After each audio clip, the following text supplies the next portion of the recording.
আজ 10 তারিখ এবং সেই 10 তারিখ বিজেপির সংকল্পপত্র, বাংলা কথায় যেটাকে আমরা বুঝি যে ইস্তাহার, সেই ইস্তাহার শেষ পর্যন্ত প্রকাশিত হলো অমিত শাহর হাত ধরে। ইস্তাহারে কী আছে, কিন্তু অনেক কিছু আছে, তার মধ্যে কয়েকটা খুব গুরুত্বপূর্ণ পয়েন্ট আমার কাছে মনে হয়েছে। যে মহিলাদের 1,500 টাকা নয়, প্রত্যেক মহিলা 3,000 টাকা করে পাবেন।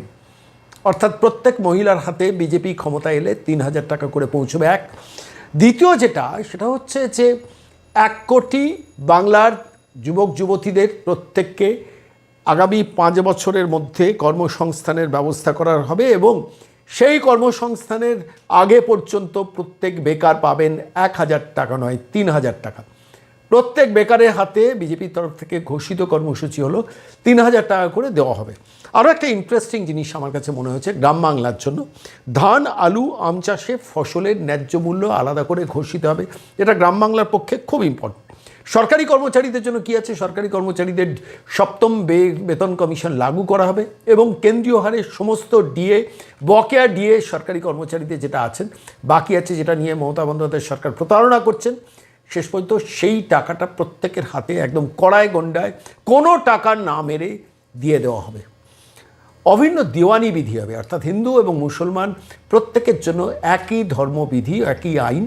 কেউ হিন্দু বলে আলাদা প্রিভিলেজ পাবেন বা কেউ মুসলিম বলে আলাদা প্রিভিলেজ পাবেন, যা এই রাজ্যে হয়ে থাকে, সেইটাকে রদ করা হবে এবং অন্যান্য রাজ্যের মতো অভিন্ন দিওয়ানি বিধি পশ্চিমবঙ্গে চালু হবে। আর সবথেকে বড় আমার কাছে আরেকটা জিনিস মনে হয়েছে, আয়ুষ্মান ভারত। পশ্চিমবঙ্গের প্রত্যেকের ঘরে পৌঁছে যাবে আয়ুষ্মান ভারত এবং যেটা ইন্টারেস্টিং সেটা হচ্ছে স্বাস্থ্যসাথী শুধুমাত্র নির্দিষ্ট কিছু কিছু হসপিটালে চলে। আয়ুষ্মান ভারত হবে সমস্ত হসপিটালে ম্যান্ডেটারি হয়ে যাবে। কোনো হসপিটাল বলতে পারবে না আমরা আয়ুষ্মান অ্যাকসেপ্ট করব না। এবং আয়ুষ্মানের যেটা অ্যাডভান্টেজ সেটা হচ্ছে সারা ভারতবর্ষের যে কোনো হসপিটালে এই বাংলার যে কোনো মানুষ গেলে চিকিৎসার সুযোগ পাবেন, যেটা এখনকার দিনে ধরুন আমি বলছি দক্ষিণ ভারতে হাজারে হাজারে কাতারে কাতারে মানুষ প্রতিদিন ট্রেন ধরে চিকিৎসার জন্য যান। সে অন্ধ্রপ্রদেশ হন, কেরল হোক, কর্ণাটক হন, তামিলনাড়ু হন, সমস্ত জায়গায় সেখানে এখন থেকে সমস্ত আয়ুষ্মান ভারত কার্ড পশ্চিমবঙ্গের প্রত্যেকটি মানুষের জন্য চালু হবে। আর ধর্মাচরণের স্বাধীনতা নিশ্চিত করা হবে, প্রত্যেকে ধর্মাচরণ তাদের স্বাধীনতাটা নিশ্চিত করা হবে। আর সবথেকে ইন্টারেস্টিং যেটা, মানে আমি সব কিছুর ওপরে যেটাকে স্থান দেব, সেটা হচ্ছে অনুপ্রবেশের বিরুদ্ধে ব্যবস্থা। অর্থাৎ আলটিমেটলি বাংলাদেশ বর্ডারটা সিল্ড হয়ে যাবে। অবশ্যই এপার ওপার করতে পারবেন মানুষ, যে 172টা আউটপোস্টে মমতা বন্দ্যোপাধ্যায় সরকার জমি দেননি, সমস্ত বর্ডার সিল্ড হবে, সিকিউরড হবে এবং অফিসিয়ালি ছাড়া আনঅফিসিয়ালি বাংলাদেশ থেকে ইস্পার উস্পার করা বন্ধ হয়ে যাবে। আমার মনে হচ্ছে সংকল্পপত্রে এই জায়গাটা আমার কাছে খুব গুরুত্বপূর্ণ। যে দেখুন, প্রত্যেকটি রাজনৈতিক দল নির্বাচনে ক্ষমতায় আসার জন্য তাদের নিজস্ব ঘোষিত কর্মসূচি রাখেন। বিজেপিও রেখেছে, খুব স্বাভাবিক।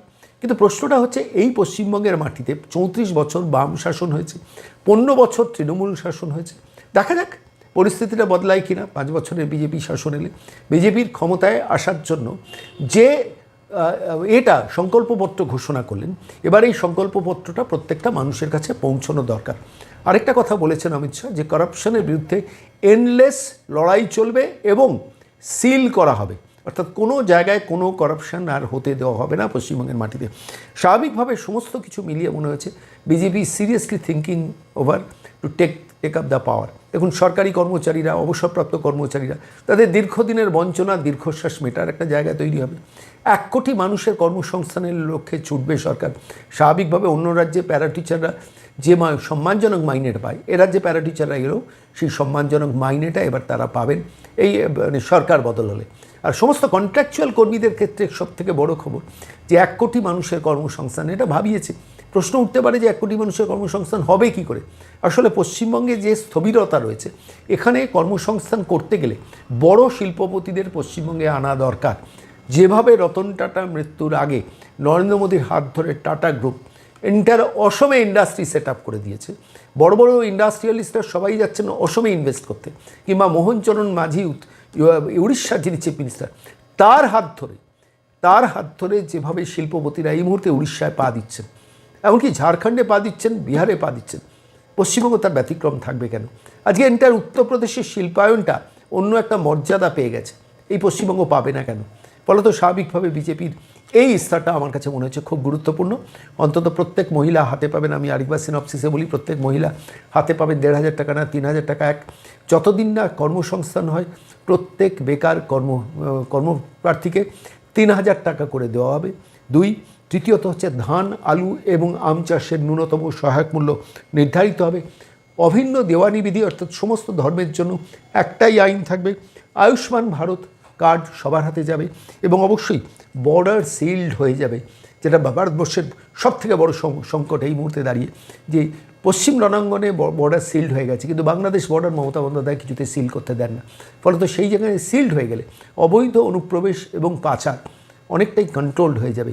এই যে উগ্র জামাতটা কিংবা আনসারুল্লাহ বাংলা, এই যে পশ্চিমবঙ্গের এন্টায়ার ডেমোগ্রাফিক সিচুয়েশনটাকে বদলে দেওয়ার চেষ্টা করে, বিজেপি ক্ষমতায় আসলে বর্ডার সিল্ড হলে সেইখানেই কিন্তু ভাটাটা পড়বে। দেখা যাক শেষ পর্যন্ত কী হয়, কিন্তু সবের ওপর আমার কাছে মনে হয়েছে ইস্তারটি অত্যন্ত গুরুত্বপূর্ণ। বাংলার প্রত্যেকটি মানুষের এবার ভাবা দরকার কেন চেঞ্জটা দরকার। আমি খুব সংক্ষেপে বললাম, পরবর্তীকালে আরও বিশদে বর্ণনা করবো, আরও ডিটেলস অনেক কিছু আছে, কিন্তু আমার কাছে মনে হচ্ছে সমস্ত কিছুর ঊর্ধ্বে, আবার বলছি সমস্ত কিছুর ঊর্ধ্বে 1 কোটি মানুষের চাকরি কর্মসংস্থান না হওয়া পর্যন্ত প্রত্যেক বেকার হাতে 3,000 টাকা করে পাবে। It's a remarkable assurance. দেখা যাক শেষ পর্যন্ত ক্ষমতায় বদল হয় কিনা, সরকার বদল হয় কিনা, এবং সরকার বদল হলে অন্তত সেই দিকেই আমরা তাকিয়ে থাকবো যে ঘোষণা আজকে ঘোষণাপত্রে রাখল।